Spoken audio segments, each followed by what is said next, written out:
What happens when God shows up in the places we least expect, especially in a season full of chaos like election time? In this episode, we begin a new series called Things to Think About. We're going to explore how God reveals himself in unexpected moments and how that truth can transform us, just like it did one of our forefathers of faith named Jacob. I'm Pastor Jason Barnett, and this is the Dirt Path Sermon Podcast.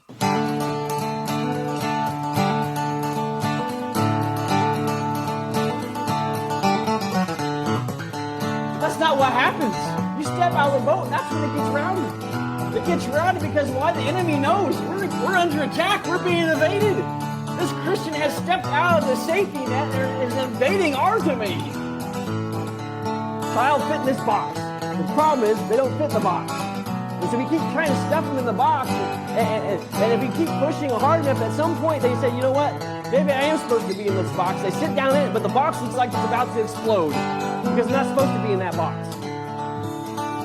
The fear that you're feeling, the guilt that you're feeling, that's the conviction from being in his presence. That's your sin. That's my sin doing that. But God's not here to condemn. He's not here to say, I'm here to send you. No, God is here to say, I love you, and your sins are forgiven.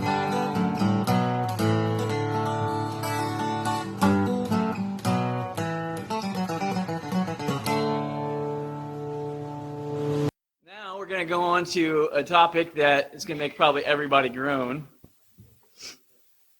In a few short weeks, there's this event that's happening in our country that you're probably aware of.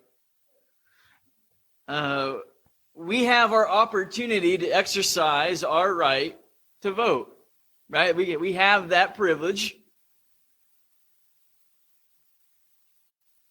And so for the next few weeks, I'm going to be doing a series called Things to Think About. Now, before I get into the things to think about, I want to tell you a disclaimer. First off, I am your pastor, not your politician. I am not up here to tell you who to vote for or anything like that. That's not the purpose of this series. Personally, I believe the pulpit should not be used for such things. But I do think there are things as Christians, as we get ready to head to the voting booth, and as we're praying about who we are going to vote for, because that's what it is. It's a private moment in prayer between you and God when you go into that voting booth.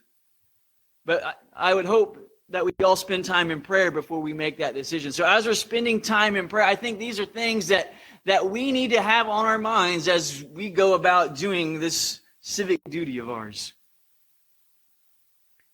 Now, there's one truth I believe is critical for us to keep in our mind through this time. And it's an important one. It's an important detail that can become lost in all the chaos if we're not careful. Brother Esau was very hairy, and so he dressed up to be very hairy to trick Isaac, and he does. So as you can imagine, when Esau finds out what Jacob has done, he is ready to kill his brother. So Jacob is actually on the run for his life. That's when he goes, he's on the run, he flees to Luz, but he's not done fleeing. Like, he just stops in Luz because, let's be honest, running away is tiring. He needed to take a rest, so he lays down, and the way it reads to me is he pretty much uses a rock for a pillow and he falls asleep. And that's when Jacob has this incredible dream. It's this dream of like a ladder descending from heaven. It's almost like God's presence descends down from that ladder and meets with Jacob in this dream. And that's where we pick up in verse 16. It says, when Jacob woke up from his sleep, he thought to himself, the Lord is definitely in this place, even though I didn't know it. Have you ever had a dream that intense? Right, when you wake up and it just sticks. Most of the time I dream, I wake up and I forgot what I dreamed about. Nicole the other night was dreaming about Vacation Bible School and correcting kids in her sleep. It was hilarious.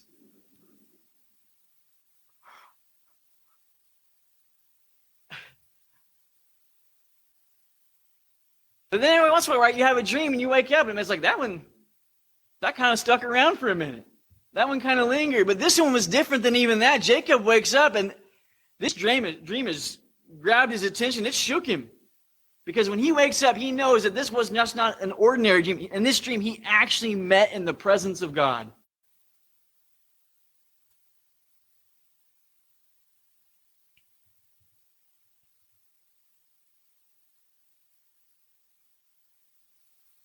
Jacob was on the run.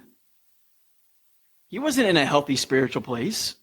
He just lied to his brother, and rather than apologize, he's running for his life. But that's when he stops, falls asleep, and God meets him. God meets him in this place called Bethel. Well, he's going to call it Bethel. We'll get to that in a minute. I mean, I'm sure when Jacob stopped and that night to rest, I'm sure he believed, I'm here all by myself. There's nobody around me. And not just physically by himself. I'm sure mentally and emotionally, he's like, I'm alone. I have nobody at this point.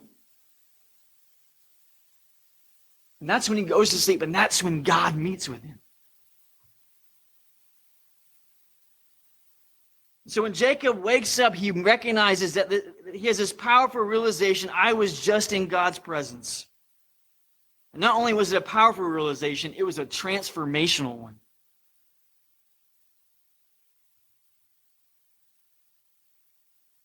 Remember, Jacob, when he fell asleep, was using a rock as his pillow. When he wakes up, that event is so powerful, so meaningful to Jacob. Verse 18 tells us what he does. It says, Jacob got up, he took the stone, set it up as a sacred pillar, and poured oil on it. Now, he's not setting up some type of idol here. This is not some type of pagan ritual or ritual like that. This is not a rock he's going to worship. This rock he's setting up as a witness, as a reminder of, I met with God here. Right? That's like what these altars are for us here, right? They're a testimony to God's power and God's grace. Right? That's why churches have them at the front. It's a reminder of what God did in my life. Even if you didn't meet God at an altar like this, every time you look at that altar, you can remember, this is where I met with God. Or maybe you know of a place like that where, I experienced God so many times in this place. Just walking back into it, there is this reverence and this awe that overcomes me. That's what Jacob was doing, setting up this pillar, setting up this rock. He was setting it apart for his worship of God.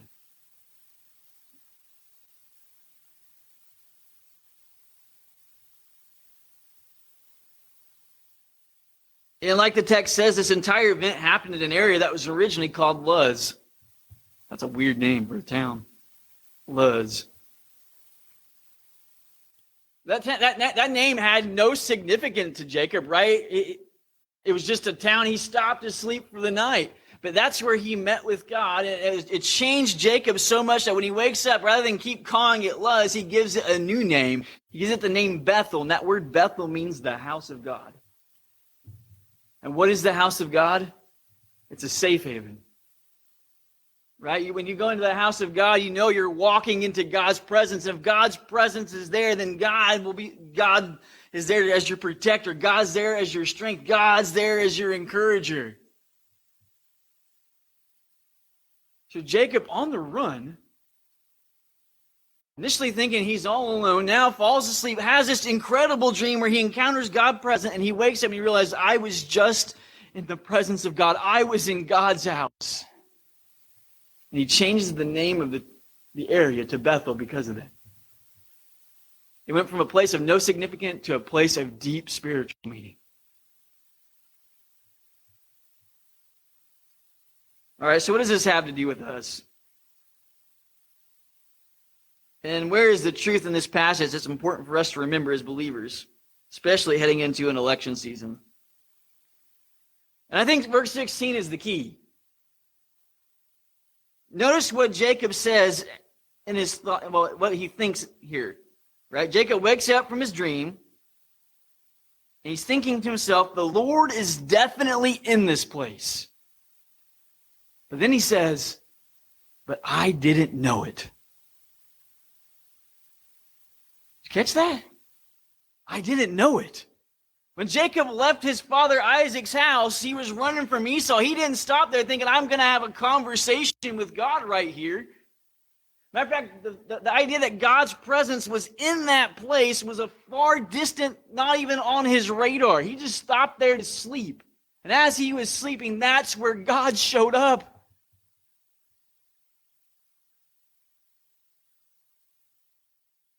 And so in a way what Jacob is saying is, I didn't know I could meet with God here. I didn't know he'd be here with me in this moment. I also think of the fact that he just lied and swindled his brother. He probably thought, I am unworthy of God's presence. I am unworthy for him to come and visit with me. But now here he is, right there with me. In that moment, Jacob went from thinking he was alone to knowing that God was right there by his side.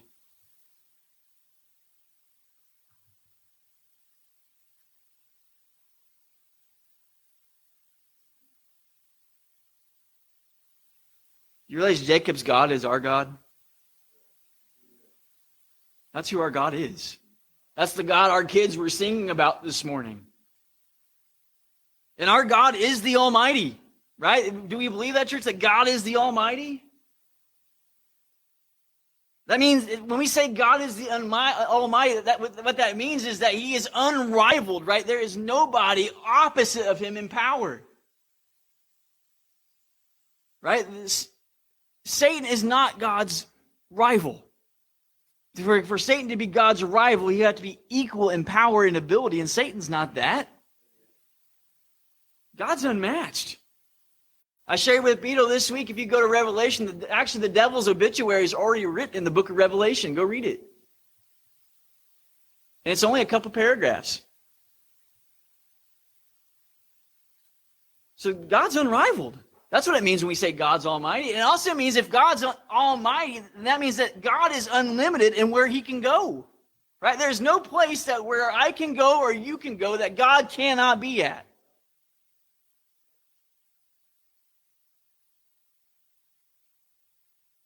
You see, when Jacob was alone and on the run, God surprised Jacob with his presence. He said, look, here I am. But do you realize our God does that all the time? All the time he does that. Think about in Daniel, the 3 men in the fiery furnace. They believed that God could save them, but I don't think they thought that God would be in the fire with them. Right? They get thrown in the fire because they won't worship Nebuchadnezzar's giant golden statue of himself. Nothing says how much you think of yourself as a leader when you build giant statues of yourself, but then tell everybody else to bow down and worship it. But that's what Nebuchadnezzar did. And then when Shadrach, Meshach, and Abednego wouldn't do that, what happens? They got tossed in the fiery furnace, and the king is looking, and he sees the fourth, and he's like, who is that person that looks like a son of God in the fire? God was with them in the fire. It wasn't some abstract presence. It wasn't some figment. God was physically in the fire with him. Think about Daniel in the lion's den, right? Daniel gets tossed in that lion's den. He believed God could save him. Darius, the king, was praying, hey, I hope your God can save you that you pray to. Daniel's in that lion's den, and guess where God's presence shows up? In the lion's den. And the kids know the part of this story because we talked about it this week. Right? Remember, those lions were hungry. They didn't feed them. Right? Because if you want to use lions as an execution tool, the biggest thing you need them to do is be hungry. So what do? You don't feed them enough, you starve them. So when they do get something, they're going to react. Yeah. But God showed up, right, Lincoln? And he shut the mouths of the lions. So when Darius goes back the next morning, there's not even a scratch on Daniel. And just so we all know in the scriptures that the lions weren't defective, right? There wasn't something wrong with the lions, right? When the king goes and rounds up all the false accusers of Daniel and has them tossed in, they eat right away. There is no hesitation.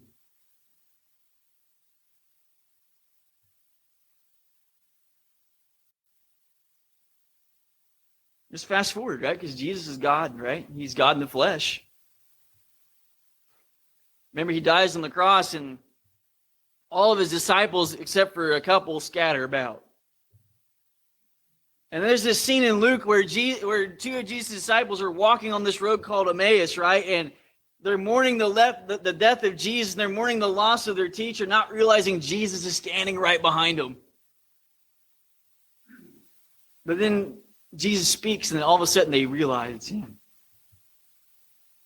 See, they were walking about in their grief and their pain and their anguish. And when they were in that moment, where was God? God wasn't distant. He wasn't far off. Where was God? He was right there with them in that moment.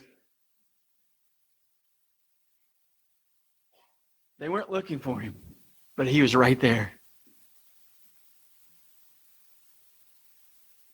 Our God is a God who shows up in unexpected places. You see, as Christians, the enemy is not necessarily seeking to make us believe that God does not exist. That's not his ultimate aim. We can get to that conclusion. That's not his aim. And as a matter of fact, it's not even the enemy's aim to get us to believe that God is absent. The enemy's aim is to get us to be indifferent to the fact that God's present. And not even that. Not even taking it a step further. The enemy's goal is to get us to even become indifferent to the possibility of God being present somewhere. That's what the enemy wants. Because if we fail to have the eyes of faith to see God's presence, then we do not recognize it. We don't pray and ask God's presence to intercede and work in our lives and work on our behalf. So he wants to keep us from that.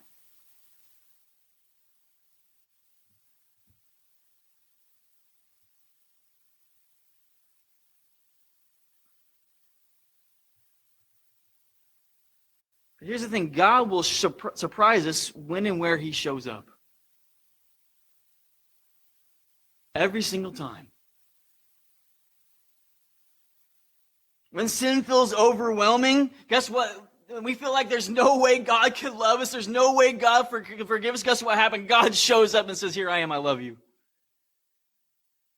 He comes at us with this tidal wave of mercy and saying, look, I know you're feeling the weight of your sin, but guess what? I've already forgiven that. Would you just take the gift I'm trying to give you? As the chaos of life tosses us about, well, we often ask the question, God, where are you?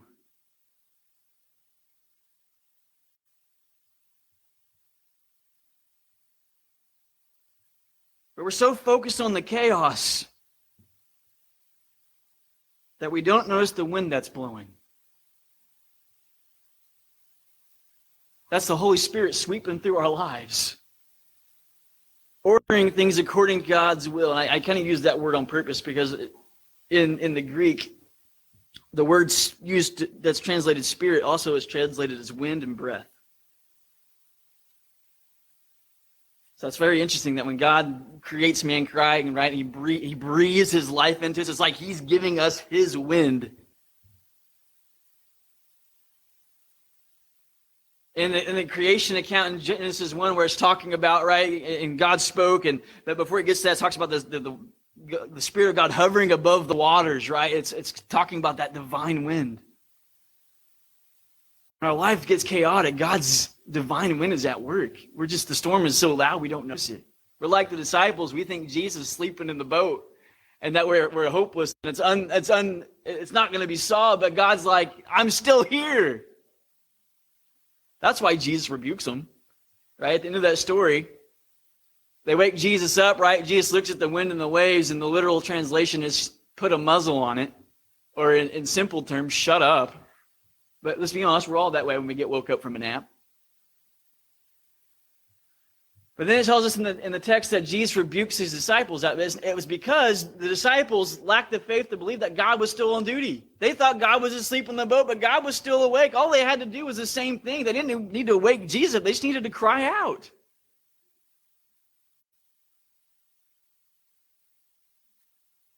God's presence is where we least expect it.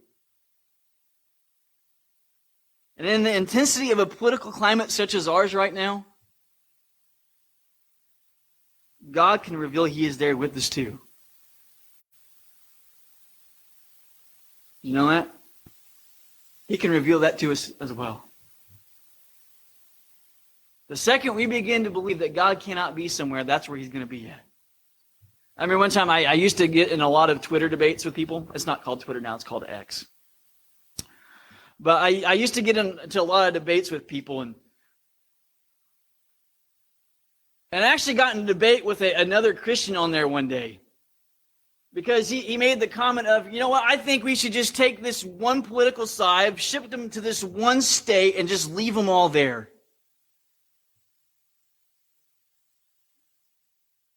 And he thought that'd be the most Christ-like thing to do because we're separating ourselves from the evil heathen that is our enemy politically. And so my response was, well, you know what Jesus would do? Jesus would leave your group and he would go to that group because they're the ones that need him. And his response was, well, you know what? Well, then we'll go on mission trips to there. What? That's not the same thing.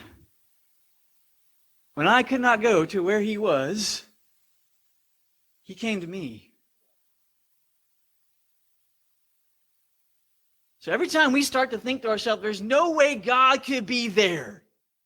There's no way God could be in that conversation. There's no way God could be in that group of people. And it might be hard for us to fathom. It might be hard for us to figure it out. Because they think so different from us.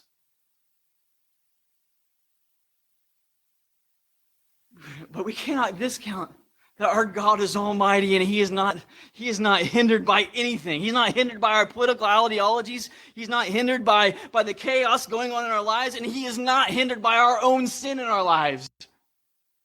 There is nothing that can stop the power of our God if we're willing to have the eyes to see him. You see, as messed up as Jacob was in that moment, he was in that situation by his own doing. Where you can say, well, his mom helped him. Like, yeah. You can say, well, Esau, yeah. But Jacob played his part in that song too. But as he's on the run, Jacob is actually kind of, because he's alone and he's vulnerable, he's actually in a place where from the outside looking, it's like, there's no way God could talk to him. There's no way God would meet with him there. But his heart was soft and vulnerable because he was humbled. And it was in that moment that God went to him and he was able to hear and feel and sense God's presence through the stream. And that's the key. That is the key. Having a heart humble enough brings us to that place where we can have the faith to be able to see what God has to say to us, even in those unexpected places.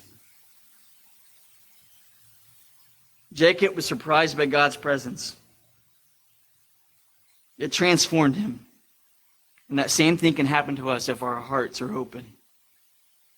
Just as God met with Jacob, he can meet with you. But may God give us faith to see him in the unexpected places.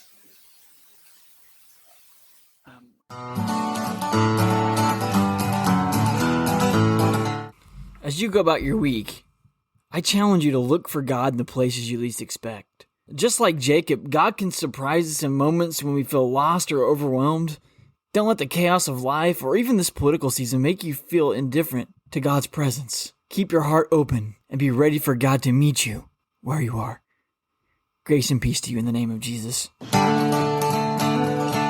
Thank you for listening to this episode of the Brick Pastor Man Podcast. It was recorded live at the Ravenna Church of the Nazarene, located at 530 Main Street in Ravenna, Kentucky. You can learn more about the Ravenna Church of the Nazarene by visiting ravnaz.com. And if you'd like to send me a message, just simply use the link in the show notes.